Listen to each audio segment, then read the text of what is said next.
चलिए, सुधांशु त्रिवेदी हमारे साथ जुड़ गए हैं। सुधांशु जी, आपका इंतजार बेसब्री से हो रहा था क्योंकि यहां पर बात चल रही है सीबीआई की और दुरुपयोग के विपक्षी पार्टियों के नाम लेकर एक लंबी फहरिस्त गिना दी गई है। अभी तृणमूल कांग्रेस की तरफ से भी सापरा साहब भी यही कह रहे हैं। सापरा साहब तब भी कह रहे हैं, जब पैरट वाली बात मैंने उनसे कही तो उन्होंने कहा कि अब तो चीयर लीडर तक बात पहुंच गई है। मतलब लगता यह है कि शायद पैरट तक, तोते तक बात ठीक थी।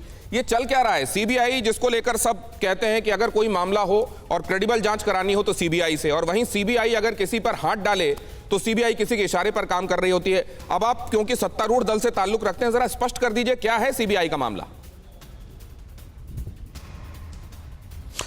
देखिए, मैं एक बात यह कहना चाहता हूं कि सीबीआई जिस विषय के ऊपर जांच कर रही है, पहली बात यह आरोप क्या इन पे पहली बार लगा है? अभी 2 साल पहले की तो बात है जब कोलकाता एयरपोर्ट के ऊपर भी इस प्रकार की बात आई थी और कस्टम के अधिकारियों को कलकत्ता पुलिस ने एक प्रकार से काम नहीं करने दिया था, आरोप तब भी लगा था।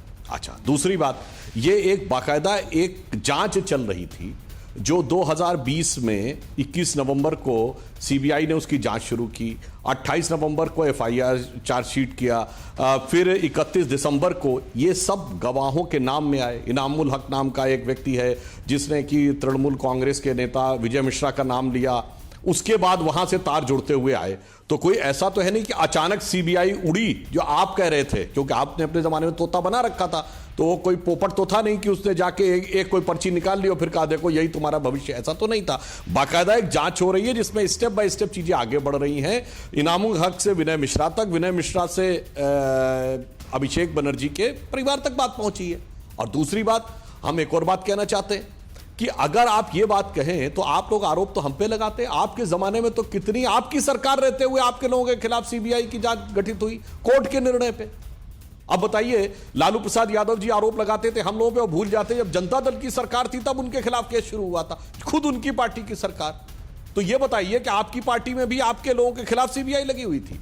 वास्तविकता यह है कि भ्रष्टाचार की स्थितियां आप ही के खिलाफ बनी है, चाहे आप सत्ता में रहे या प्रतिपक्ष में। और दूसरी बात, जो ये आरोप है ये क्या कहीं पर कोई ढकी छुपी चीज है?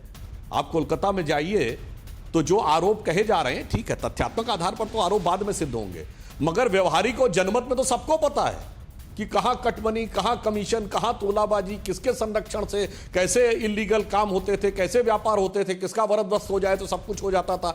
ये बात तो बंगाल की जनता में आज किसी से ढकी। महत्वपूर्ण बात है। मैं एक और बात कह देना चाहता हूं। ममता जी हैं, एक बात और कह दूं, ममता जी सफेद साड़ी पहनती हैं, चप्पल पहनती थी, हम लोगों के साथ थी उस जमाने में ही, छोटी सी एक मारुति कार में आती थी। कोई किसी ने क्यों नहीं उनके ऊपर उंगली उठाने की हिम्मत की? और आज ये स्थितियां बनी तो वही वाली स्थिति हो जाती है कि ये कुछ लोग जो भारत के राजनीतिक परिवारों के हैं, तो उनके कुछ लोग ऐसे हैं साहब, उसके बाद ना वो कोई नौकरी करते हैं ना कोई व्यवसाय करते हैं और अचानक करोड़ों के मालिक हो जाते हैं।